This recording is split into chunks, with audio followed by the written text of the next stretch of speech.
On today's show, we feature magician and lawyer Sara Crasson.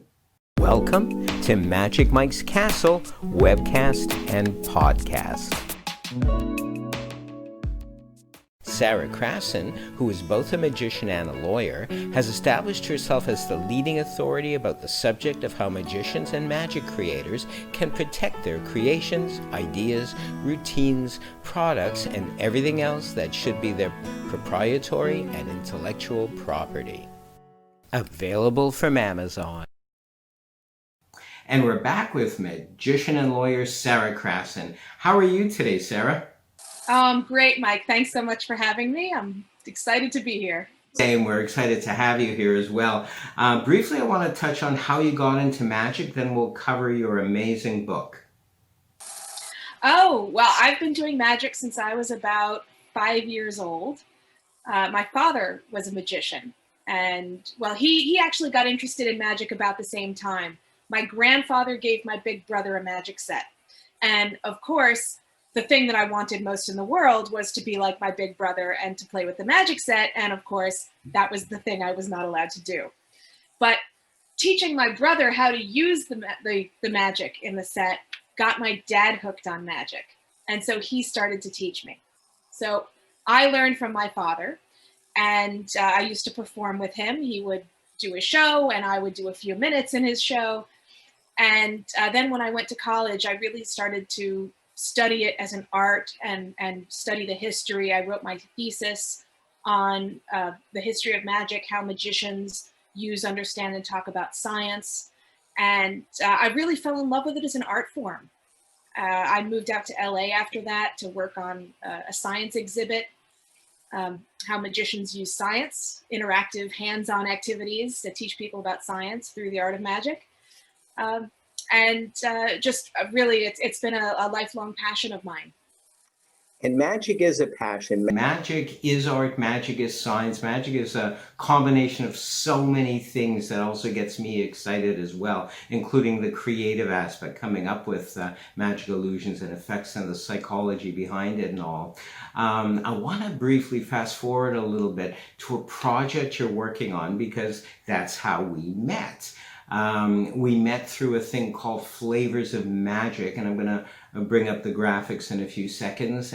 And let's briefly talk about that, who it's for, and how magicians out there can get involved. Flavors of Magic is a series of magic shows that I'm producing, and it's a virtual series, of course, these days. And the goal is to highlight the diversity of the magic community. We want to show all kinds of magicians doing all kinds of magic. It's for the general public. We're performing to really show the world that magic is for everyone and is by everyone.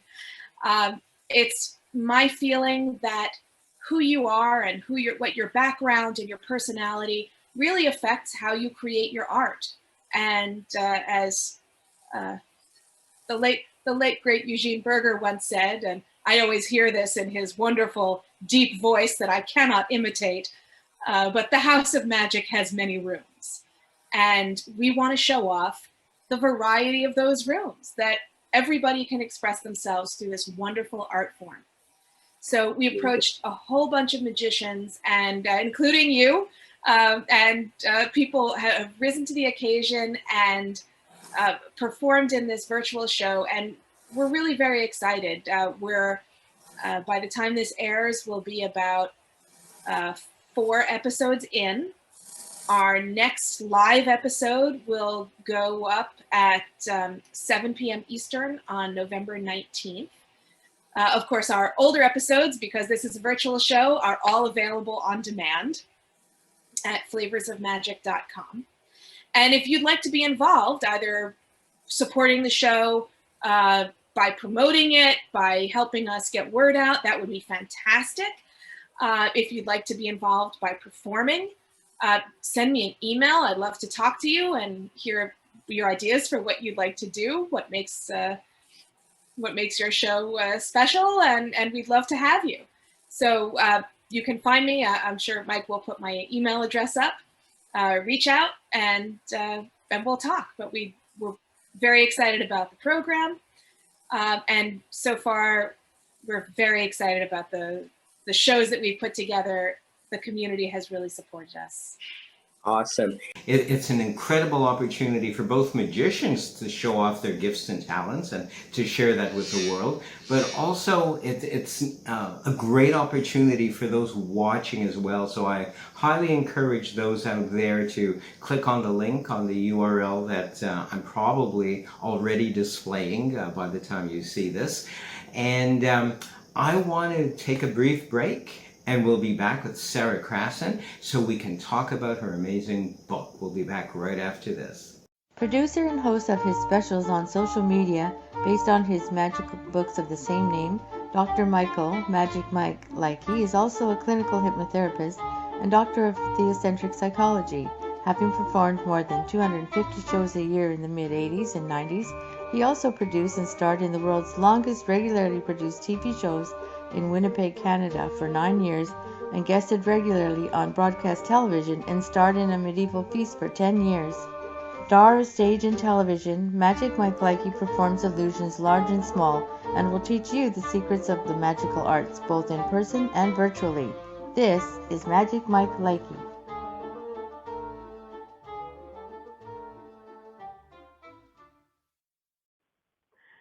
Hi, everybody. Thanks so much for having me. I'm really delighted to be here.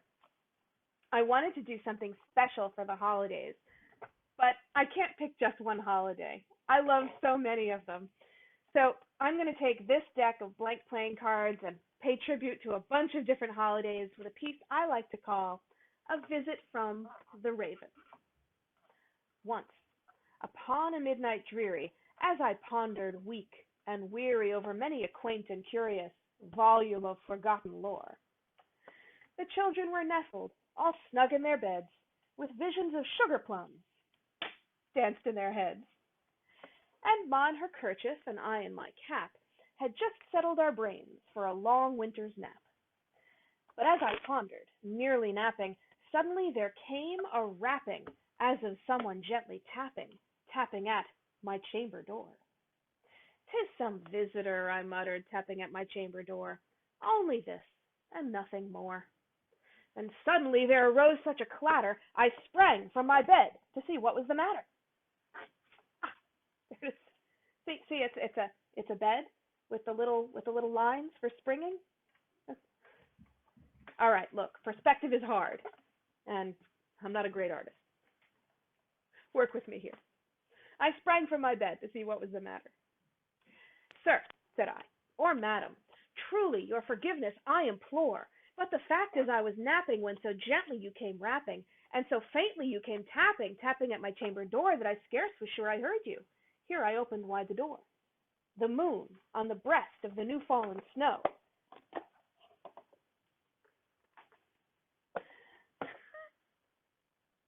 gave the luster of midday to objects below. Back into my chamber turning, all my soul within me burning, soon again I heard a rapping somewhat louder than before. Away to the window I flew like a flash, tore open the shutters and drew up the sash, and the silken, sad, uncertain rustling of each purple curtain chilled me, filled me with fantastic terrors never felt before. And what to my wondering eye should appear? But a miniature sleigh. And 1, 2, 3, 4, 5, 6, 7, 8 tiny reindeer. Come on, 8 reindeer. They're adorable. As I drew in my head and was turning around, down the chimney St. Nicholas came with a bound. And see, there's his feet coming out of the fireplace. You had that one. Not the least obeisance made he, not a minute stopped or stayed he, but with mien of lord or lady perched above my chamber door, perched upon a bust of Pallas just above my chamber door, perched and sat, and nothing more. He was chubby and plump, a jolly old elf, and I laughed when I saw him in spite of myself. He spoke not a word, but went straight to his work. He filled all the stockings, then turned with a jerk. "Be that then our sign of parting, man or fiend?" I shrieked, upstarting. "Get thee back into the tempest and the night's Plutonian shore." See, it's Pluto, the planet with the little heart-shaped spot? Ah, that one was hard. And laying a finger upside of his nose, and giving a nod up the chimney he rose. But as he flew off, his words came to my ear. Merry Christmas to all, and a happy New Year.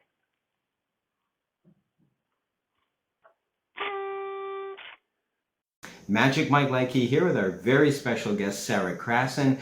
Sara, we have to talk about your book. I would be remiss if we didn't. And I know it's very broadly available on Amazon. We'll mention that again a little bit later and through your favorite magic dealer. But really, what prompted you to write this book? I was about to start law school, and a magician friend of mine asked me one night, so what can I do to protect my inventions, my magic? And is it true that if I write up my design and I put it in the mail to myself and I hold on to the postmarked letter, is that true that that gives me a patent over the device? And I said, I have no idea, but I'll find out. So when I went to law school, I started to research, and I took intellectual property law classes, and I read and I read, and I eventually ended up writing a scholarly journal article on the topic, researching all these cases magicians had sued to protect their work in different ways. And so I wrote about that and started to spread the news. I wrote some articles for magic journals and tried to spread that information, because there's a lot of misconceptions in the magic community about what you can protect, what you can't protect, and how to do that. So for example, what my friend had been describing that night, mailing himself his drawing of a prop, that's commonly known as the poor man's patent. And it is, as we say, not worth the paper it's printed on. It gives you no protection. But there are things that magicians can do, simple things, small things, inexpensive things, that really can provide actual protection and put you in a much better position if you have a dispute with somebody. And for example, everybody who performs, everybody who makes money from magic, especially people who are making their rent from magic, everybody performs under a name. You have, a website, a name that you use when you perform. And it would be, let's say, Mike, how inconvenient would it be if somebody else were to turn up in your town and start promoting themselves as Magic Mike Likey? That would hurt your business. Let alone the how that would feel. So yes. You can protect yourself. You can stop somebody from doing that by registering your name as a trademark for the purposes of a magic show. And it's a fairly simple process. It's a form. There's a small fee. But having that trademark registered gives you a lot of leverage to then go to that person who shows up in your area and says, I'm Magic Mike Likey. And it gives you a document that you can then show to them and say, not for this purpose. If you want to be Magic Mike Likey for the purposes of selling pants, that's your business. But for magic shows, this is my mark. Absolutely. And yes, there are small steps that you can take. There are things that you can do to protect your work using copyright law, using patent law. And so that's what I wanted to get out there. So I, in addition to doing some lecturing, I'm actually lecturing for the Society of American Magicians Friday night lecture series on November 20th. And in addition to lecturing, I wrote a book. There it is. And I just happen to have a copy here. I love it. I love it. So, Own Your Magic, A Magician's Guide to Protecting Your Intellectual Property. And it takes you through the different kinds of intellectual property that you can protect, what in the world of magic that might apply to. So what's a patent? What in a magic show might it cover? How do you get a patent? What does it take to apply to one? It takes you through the forms to fill out if you want to do it by yourself. It guides you, in fact, for patents. They are especially touchy things, and so the recommendation generally is to get help doing a patent, how to find somebody to help you, where to find pro bono legal services, volunteer lawyers for the arts, organizations like that. And then once you have established your rights, and the book takes you through exactly what protections that gives you, if you then have a problem, how do you enforce those rights? Because that's up to you too. So if you have copyrighted work, you have a video that you've uploaded maybe, how do you stop somebody else from taking that video and posting it on YouTube or doing whatever they want with that video? And so it takes you through the kinds of protections and the kinds of measures that are available to you, starting with the simple ones, the cheap ones, and going all the way up to the intricacies of litigation. Excellent. So crucial. So important for every magician, be it the birthday party magician right up to the illusionist at the Magic Castle, for example. We're going to take a brief break, and we'll be back with Sara Crasson right after this. Enjoy Magic Mike Likey's animated cartoons, comic books, CDs, and DVDs available from Amazon. He is also the author of more than 45 self-help alternative wellness books, as well as instructional magic books, all available from Amazon. Published in international magicians' trade journals, Magic Mike Likey is a member of the International Brotherhood of Magicians and the Society of American Magicians.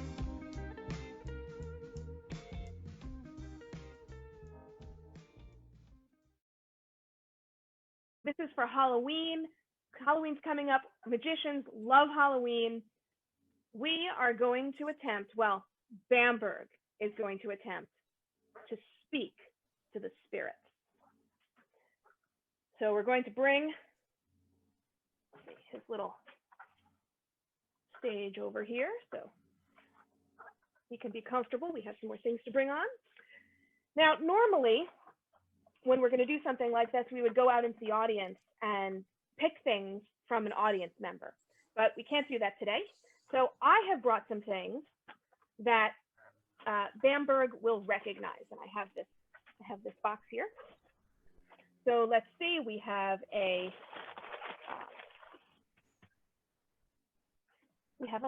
tree, because Bamberg used to live in the woods, and we have an apple, because yeah, you eat apples sometimes. Well, sometimes, not as much as honey. No, there's no honey in here because I'm out of honey. We have this moose, because you had a moose friend when you lived in the forest. It's enough with the honey, because anytime you want to go out back and find a beehive, you're more than welcome to, but until I go grocery shopping, there's no more honey. Everybody else in your family goes and finds beehives in the woods. So we have a fish, and we have something else that you eat. That's not yours? Oh, then I don't know where that came from. Oh. All right. And so that only the spirits know, and not Bamberg, we will blindfold him so he cannot see which one we all pick together. Excellent.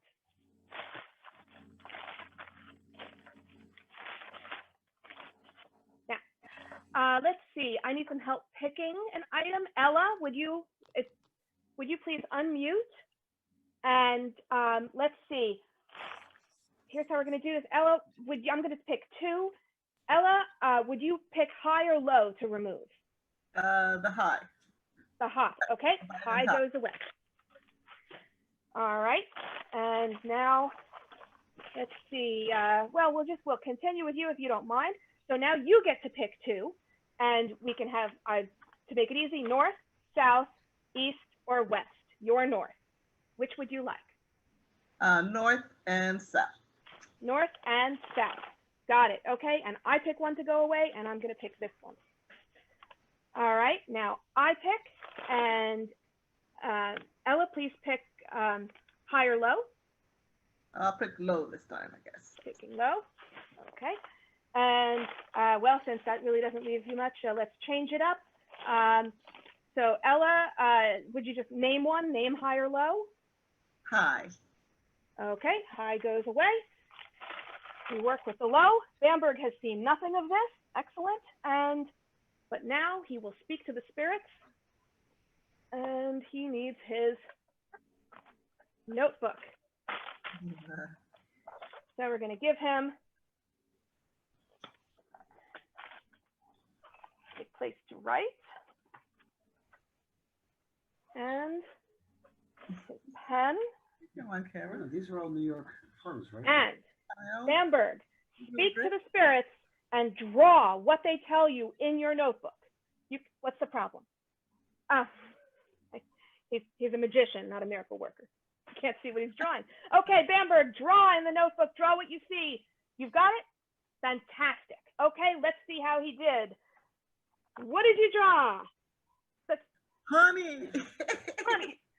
Bamberg, we covered this. There's no honey in there. We looked at, you saw all of them. There's no honey. Look, if that can't be what the spirit said, because there's no honey. All right, look, we'll pick another page. All right, try again. This time, focus. I think somebody else was thinking about honey, not the spirits. Come on, Bamberg, listen to the spirits. What are the spirits telling you about the contents of that bag? Draw what you see. Okay, let's see what he drew. Honey. More honey. Yeah. Bamberg, Honey is delicious. you know what? Fine, I will show you what's in the bag. Oh. The spirits taking care of Bamberg. Ladies and gentlemen, thank you so much. We had a great time today. And yes, you may have the honey. Thank you so much, Ella. I appreciate your help. Thank you. That was great.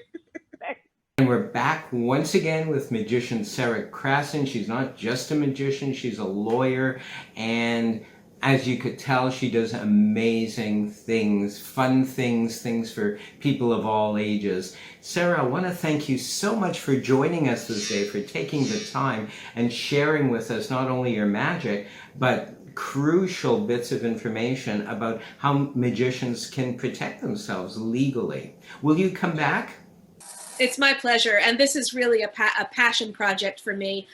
There's a lot of misconceptions. There are centuries of magic articles bewailing the understanding that there's nothing magicians can do to protect their work. And that's simply not true. Absolutely. And so I want magicians to understand what they can do. Perfect. Also, I want to give one more plug to Flavors of Magic. If people want to watch it, where can they go? www.flavorsofmagic.com. That'll take you to where the different episodes are available. People are going to love it. If you haven't seen it already, go see it. If you haven't participated yet, get in touch with Sara at the addresses we've given you already. Sara Crasson, thank you so much for joining us this day. And I want to thank all of you out there for joining us as well. We'll see you all really soon.